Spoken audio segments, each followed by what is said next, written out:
جب میرے والدین کا انتقال ہوا تو میرے استاد گرامی علامہ قاری ظہیر الدین خان صاحب رئیس المفسرین، ان سے میں نے عرض کیا کہ حضور مجھے کوئی نسخہ بتائیں کہ میں اپنے والدین کی ایصال ثواب کے لیے کچھ کروں۔ فرمایا مولانا بس ایک ہی نیت کر لو، اے اللہ جتنے اچھے کام مجھ سے ہوں سب کا ثواب میرے ماں باپ کو عطا فرما۔ تو جتنے بھی اچھے کام کرو اللہ ان کا ثواب عطا فرمائے۔ بڑی پیاری حدیث شریف مجھ سے پیشتر ماشاءاللہ ہمارے مولانا حسن اشرفی صاحب نے بیان فرمائی کہ جو شخص اپنے ماں باپ کی قبر کی زیارت کے لیے جاتا ہے اسے بھی حج کا ثواب اللہ عطا فرماتا ہے۔ یہ معمولی چیز نہیں ہے۔ اور سن لو، جہاں کہیں تمہاری دعا قبول نہ ہوتی ہو اور ماں باپ میں سے کسی کا انتقال ہو گیا، ان کی قبر پر جاؤ، ان کے وسیلے سے دعا کرو، اللہ تمہاری دعا کو قبول فرما لے گا۔ اللہ تعالی ہم سب پر کرم کی نظر فرمائے۔ یہ دل مائل کر دیتا ہے۔ میرے پیارے آقا صلی اللہ تعالی علیہ وسلم کے پیارے دیوانوں، اس کتاب سے اپنے تعلق کو مضبوط کرو۔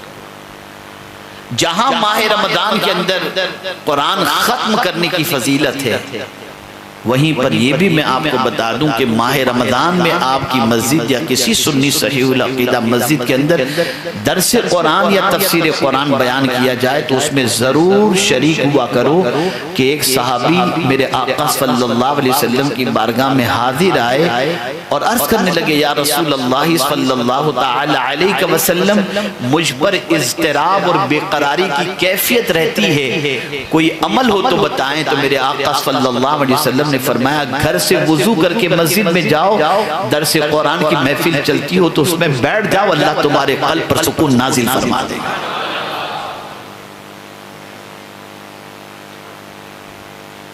باہر نہیں، گپ شپ نہیں، لغو و لعب نہیں، جہاں قرآن کا درس ہو رہا ہو سیکھو قرآن۔ اب یہ بھی ایک مسئلہ ہے کہ ہم اگر کہیں قرآن شریف پڑھو، ہم کہیں قرآن جو ہے اس کی تفسیر سنو، تو یہ بھی ایک میجر مسئلہ ہے کہ قرآن شریف پڑھنا کتنوں کو آتا ہے۔ یہ بھی ایک مسئلہ ہے۔ آج ہماری قوم قرآن پڑھنا نہیں جانتی۔ میں کوئی بڑائی کے لیے یا میں بہت اتنا یہ کچھ کہنے کے لیے نہیں، صرف ایک نصیحت کے لیے میں آپ کو بتاؤں۔ سین فرانسسکو کے اندر امریکہ میں میلاد النبی صلی اللہ علیہ وسلم کانفرنس تھی۔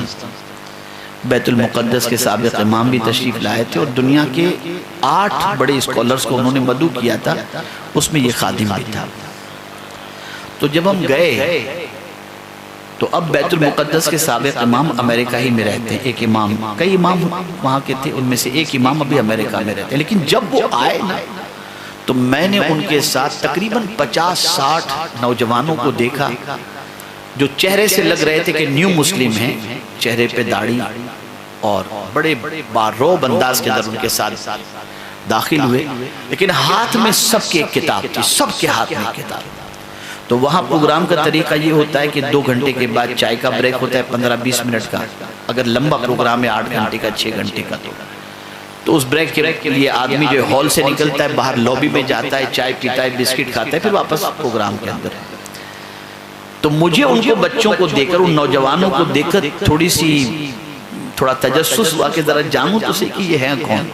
تو میں نے بیت المقدس کے سابق امام سے میں نے پوچھا کہ بھئی یہ کون ہے یہ آپ کے ساتھ جو آئے ہیں؟ تو انہوں نے فرمایا کہ یہ میرے شاگرد ہیں اور انہوں نے میرے ہاتھ پر اسلام قبول کیا ہے، اس لیے کہ حضور صلی اللہ علیہ وسلم نے عالم خواب میں مجھ سے ارشاد فرمایا کہ تم فلاں علاقے میں جاؤ، تم سے دین کا بہت کام ہوگا۔ میں وہاں آیا، اس کے بعد ان لوگوں نے اسلام قبول کیا۔ پھر آپ دیکھیں، پیدائشی مسلمان نہیں تھے، لیکن اس 2 گھنٹے کا جب پروگرام 2 گھنٹے کا جو پروگرام ہوا، اس کے بعد جو بریک ہوا، 2-5 منٹ میں چائے پی کر سیدھے جا کر کے واپس ہال کے اندر بیٹھ گئے۔ ہم لوگ تو باہر تھے اور پیدائشی مسلمان سب لوبی کے اندر ہنسی مذاق کر رہے تھے، وہ گئے جا کر کے ہال میں بیٹھے اور تفسیر پڑھنا شروع۔ مجھے حیرت ہوئی، میں جا کر تھوڑا سا دیکھا کہ کون سی زبان میں پڑھ رہے تو عربی میں پڑھ رہے تھے۔ اس وقت مجھے اتنا صدمہ ہوا کہ پیدائشی مسلمان اردو بھی پڑھنا نہیں جانتا اور یہ نئے مسلم تفسیر بھی عربی کے اندر پڑھ رہے ہیں۔ کہاں ہیں ہم؟ کہاں ہیں ہم؟ آپ مجھے بتائیے۔ کبھی قرآن سیکھنے کا جذبہ آپ کے اندر پیدا ہوا؟ الا ماشاءاللہ۔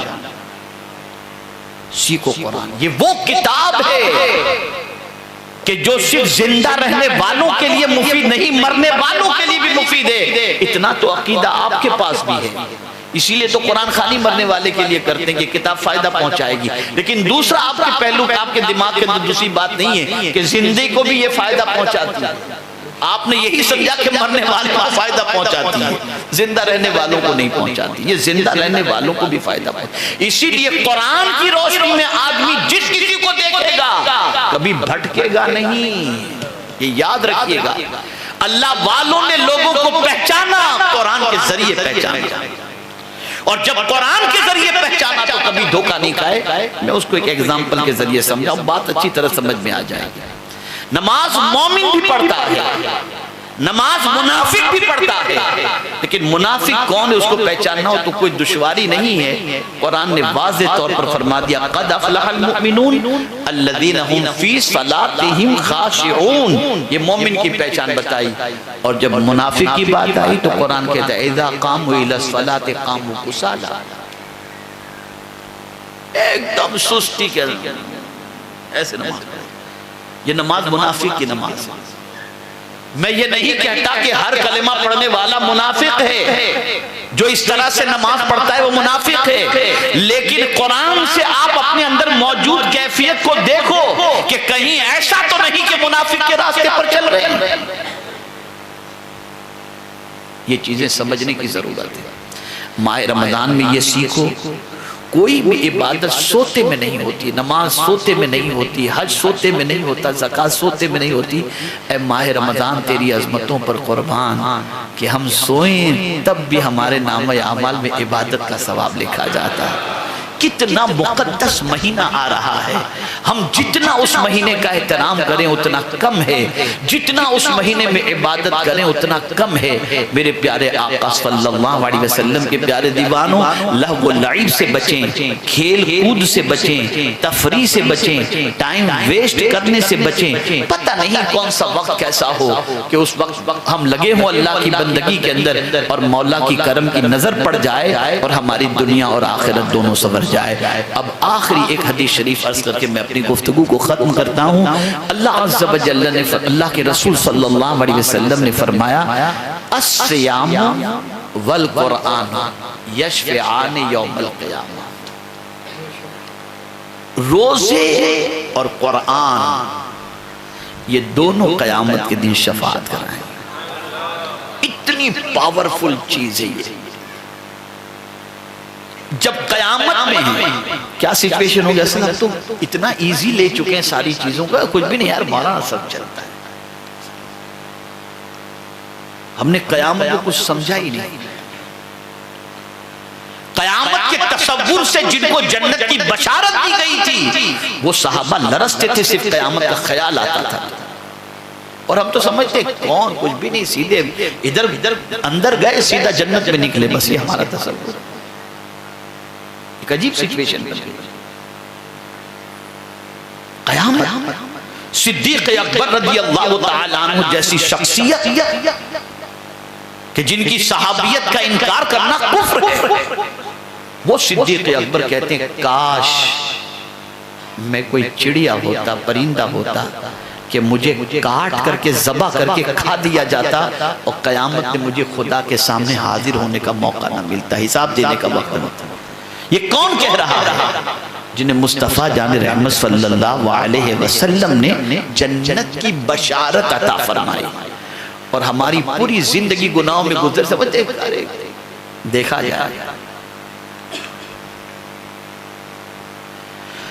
تو وہاں کیا کام آئے گا اس کے بارے میں سوچو۔ ارے وہاں تو بہت دور کی بات ہے، ذرا قبر کے بارے میں سوچو، اور قبر تو بہت دور کی بات ہے، قبر سے پہلے سکرات کے بارے میں سوچو۔ سکرات روح قبض ہونے کے پہلے کی بات، وقت اتنا خطرناک وقت ہوتا ہے کہ جب حضرت ابن کعب رضی اللہ تعالیٰ عنہ سے فاروق اعظم نے پوچھا کہ یہ بتاؤ موت کی سکرات کی کیفیت کیا ہوتی ہے، تو جواب میں کہا 300 تلوار کی ضربیں لگائی جائیں، اس سے جتنی تکلیف نہیں ہوتی اتنی تکلیف جسم سے روح کے نکلتے وقت تکلیف ہوتی ہے۔ کبھی آپ نے دیکھا، میں آپ کو بتاؤں، روح انسان کی کہاں سے شروع ہوتی ہے نکلنا؟ پیر سے شروع ہوتی ہے۔ انسان کی روح کے نکلنے کا سلسلہ پیر سے۔ کیوں جانتے ہیں آپ؟ وجہ کہ بھاگ نہ سکیے۔ اور کبھی کسی مرنے والے کو آپ نے نہیں دیکھا ہوگا کہ وہ کہتا ہے دیکھو میرے سامنے فرشتے آگے مجھے بچاؤ، یہ سنا ہے کبھی آپ نے؟ سب ختم ہو جاتا ہے، سب طاقتیں کھینچ لی جاتی ہیں۔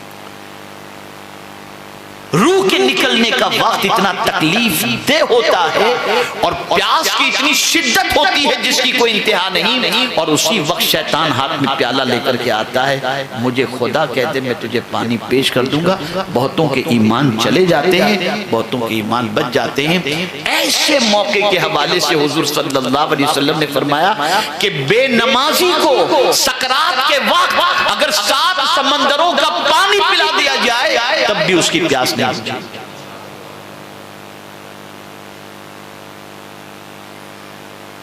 لیکن اس وقت کی آسانی کے سلسلے میں بھی اعلیٰ حضرت نے نسخہ بتا دیا کہ تم اگر چاہتے ہو کہ نزا کی تکلیف تمہارے لیے آسان ہو جائے اور روح آسانی سے نکل جائے تو کہتے ہیں یا الہی بھول جاؤں نزا کی تکلیف کو، شادی دیدار حسن مصطفیٰ کا ساتھ۔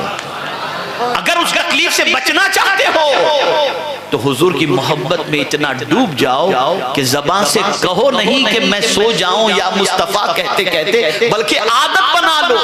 یہ نہیں کہ سو جاؤں ویڈیو دیکھتے دیکھتے، پکچر دیکھتے دیکھتے، واٹس ایپ دیکھتے دیکھتے، نہیں، میں سو جاؤں یا مصطفیٰ کہتے کہتے، اور جب آنکھ کھلے تو پہلے واٹس ایپ مت دیکھو، نبی پر درود پڑھو، انشاءاللہ وقت نزا مصطفیٰ جان رحمت اپنا جلوہ دکھا دیں گے۔ یہ ضروری ہے یہ سب چیز۔ تو قیامت میں جب ماں کسی کے کام نہیں آئے گی، باپ کسی کے کام نہیں آئے گا، بلکہ حدیث شریف کے اندر ہے کہ قیامت میں اگر ماں کے لیے یہ ہو کہ میں اپنی جگہ پر میرے بیٹے کو فدیے کے طور پر دے دوں اور میری بجائے میرا بیٹا جہنم میں ڈال دیا جائے تو ماں اس کے لیے تیار ہو جائے گی اور چاہے گی وہ جنت میں چلی جائے۔ وہاں کیا چیز کام آئے گی؟ مدینے کے تاجدار صلی اللہ علیہ وسلم تو کام آئیں گے ہی آئیں گے، اس میں کوئی شک نہیں، لیکن عمل کے اعتبار سے 2 چیزوں کا ذکر آیا۔ رسول اعظم صلی اللہ علیہ وسلم نے فرمایا الصیام والقرآن یشفعان یوم القیامہ، روزے بھی قیامت کے دن سفارش کریں گے اور قرآن بھی قیامت کے دن سفارش کرے گا۔ اب جو ہمارے حاجی صاحب ایصال ثواب کی محفل کیے ہیں، مجھے نہیں معلوم کہ ان کی مالی پوزیشن کیا ہے، لیکن اگر مالی پوزیشن بہت اچھی ہو تو میں کتاب کے بارے میں نہیں کہتا کہ آپ کتاب بانٹو۔ میں صرف آپ سے اتنا کہوں گا کہ اگر کوئی قرآن پڑھانے والا ہو، اگر کوئی درس نظامی پڑھانے والے ہوں، ان میں سے کسی ایک کی تنخواہ کی ذمہ داری اپنے ذمہ لے لو، اپنے ذمہ لے لو کہ ان کی تنخواہ میں دوں گا۔ جتنے بچے ان کے پاس پڑھیں گے، پھر وہ پڑھنے والے جتنوں کو پڑھائیں گے، میاں اتنا اللہ عطا فرمائے گا کہ رکھ نہیں سکو گے آپ، اور اتنا جمع ہو جائے گا جس کی کوئی انتہا نہیں۔ اس لیے اس پر توجہ دیں۔ میں سمجھتا ہوں دور حاضر کے اندر فروغ علم اور ساتھ ہی ساتھ خدمت علم کرنے والوں کی اگر ہم نے قدر نہیں کی تو میں سمجھتا ہوں آہستہ آہستہ علم سے رشتہ بھی ختم ہو جائے گا اور پیدائشی مسلمان اسلام کے بارے میں کچھ نہیں جانتے۔ ہماری قوم کے اندر اگر اسلام کے بارے میں اویرنس نہیں ہے اور اسلامک نالج نہیں ہے، اس کی سب سے بڑی وجہ یہ ہے کہ ہم نے دین سکھانے والوں کی قدر کرنا چھوڑ دیا۔ انتظار کرتے ہیں کہ تنخواہ بڑھانے کے لیے اپلیکیشن آئے تو ہم تنخواہ بڑھائیں۔ بڑا عجیب دور۔ علماء کی قدر کرو، حفاظ و قراء کی قدر کرو، دین سکھانے والوں کی قدر کرو، انشاءاللہ اس کی وجہ سے دین پھیلتا رہے گا، دین بڑھتا رہے گا، اور جہاں جہاں تک دین پہنچے گا اس کا ثواب مرحومین کو اللہ عطا فرمائے۔